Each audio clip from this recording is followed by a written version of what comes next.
मैं श्याम सुंदर सिंह डियर हिंदी में आप सभी का स्वागत है। आइए बच्चे, हंसते रहिए, खेलते रहिए, मुस्कुराते रहिए और खूब मन लगाकर पढ़ते रहिए। चलिए बच्चे, आज मैं कक्षा 10वीं गोधूली भाग 2 से विनोद कुमार शुक्ल के जीवन परिचय के बारे में प्रस्तुत करने जा रहा हूं।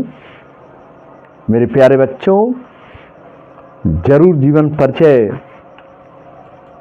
के बारे में हमारे बच्चे याद रखेंगे। इनका जीवन परिचय तो अपने आप में है ही भरपूर, लेकिन रचनाओं में महाविद्यालय इनकी एक रचना है जो हमारे बच्चों को पूछता है। लेकिन अभी वहाँ हम नहीं जाते हैं बच्चे। याद रखिएगा कि जस जस हमारे बोर्ड परीक्षा नज़दीक आ रहा है, अपने समय को व्यर्थ कभी भी मत गंवाइए। 2-2.5 महीने का हमारा ये आधा 15 दिसंबर, पूरा जनवरी और 15 फरवरी ध्यान देना है। बिल्कुल, समय बहुत ही मूल्यवान है, व्यर्थ कभी मत खोना। तो आइए बच्चे, आज मैं विनोद कुमार शुक्ल का जीवन परिचय प्रस्तुत करने जा रहा हूं, जो कि जन्म, पहले हमारे बच्चे जन्म के बारे में जानेंगे कि जन्म इनका 1 जनवरी 1937 ईस्वी में हुआ था। 1 जनवरी 1937 ईस्वी जन्म हमारे विनोद कुमार शुक्ल जी का जन्म। इस जन्म के बारे में है 1 जनवरी 1937 ईस्वी और जन्म स्थान। इसमें 2 रंग का प्रश्न बच्चों को पूछ देता है। हमारे बच्चे बड़े सशंकित हो उठते हैं। एक देता है कि उनका जन्म किस सन में हुआ था, और एक प्रश्न बनकर आता है कि उनका जन्म स्थान कहाँ है। यहीं पर 2 प्रश्न बनता है। तो दोनों प्रश्न का अलग अलग हमारे बच्चे अपना है उत्तर में। तो जन्म स्थान राजनांदगांव छत्तीसगढ़ में एक गांव है, राजनांदगांव, वहीं पर इनका जन्म हुआ था बच्चे।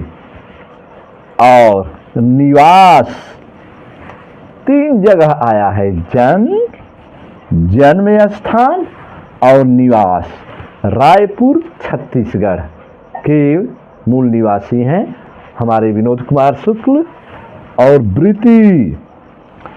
वृत्ति के क्षेत्र में, वृत्ति स्वभाव से ये क्या शिक्षा ग्रहण कैसे क्या कहाँ किए हैं, तो इंदिरा गांधी कृषि विश्वविद्यालय में एसोसिएट प्रोफेसर का कार्यक्रम में जो है भाग लिए हैं। वहाँ पर इंदिरा गांधी कृषि विश्वविद्यालय में एसोसिएट प्रोफेसर पर ये विराजमान रहे, पदस्थापित रहे।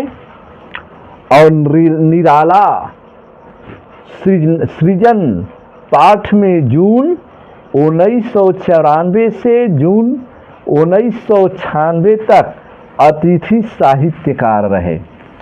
निराला जो हिंदी साहित्य के छायावाद के महान प्रवर्तक माने जाते हैं, सूर्यकांत त्रिपाठी निराला। मेरे प्यारे बच्चों, इनके बारे में मैं बताया हूँ।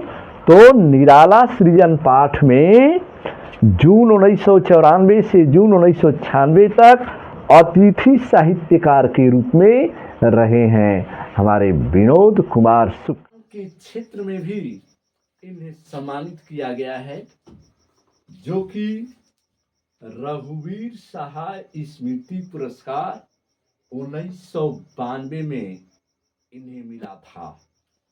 रघुवीर सहाय स्मृति पुरस्कार हमारे विनोद कुमार शुक्ल को, और दयावती मोदी कवि शेखर सम्मान 1967 में इनको मिला था, और साहित्य अकादमी पुरस्कार 1999 ईस्वी में सम्मानित किए गए थे। इन्हें पुरस्कारों से नवाजा गया था हमारे विनोद कुमार शुक्ल को। आइए बच्चे, अब हम चलते हैं इनकी कृतियां जो रचनाएं जिसे कहा जाता है, तो कृतियां पहला कविता संग्रह लगभग इनकी जय हिंद पहचान सीरीज के अंतर्गत 1971 में प्रकाशित हुई थी। 1971 जो हमारे पहला कविता संग्रह लगभग जय हिंद पहचान सीरीज।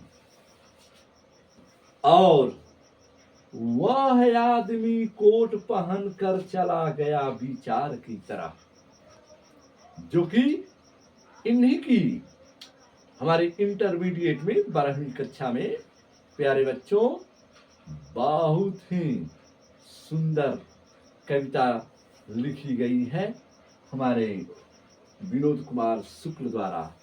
एक कवि एवं कथाकार दोनों शैली के साहित्यकार हैं हमारे विनोद कुमार शुक्ल बच्चे।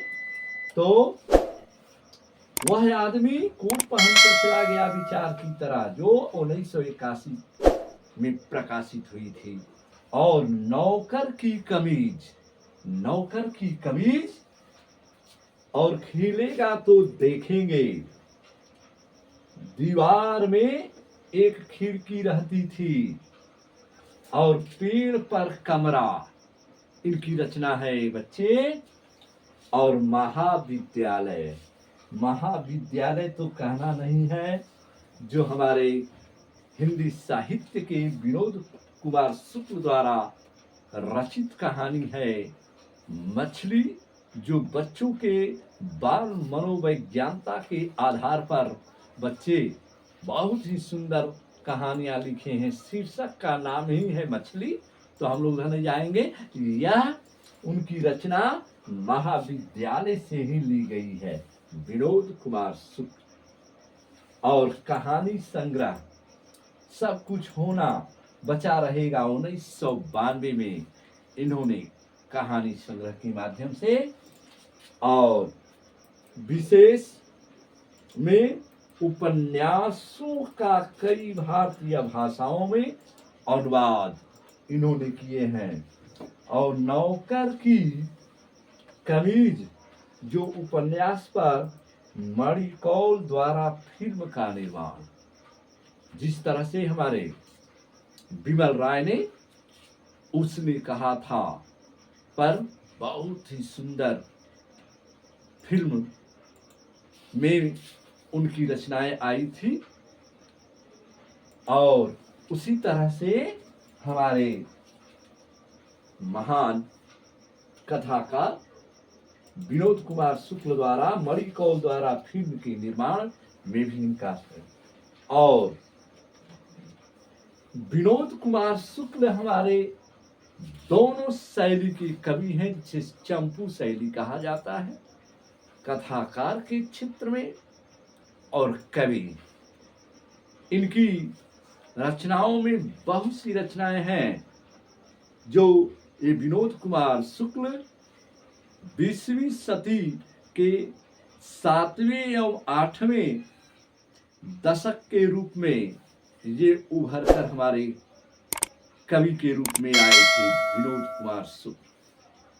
चलिए बच्चे, ये हमारा रहा जीवन परिचय।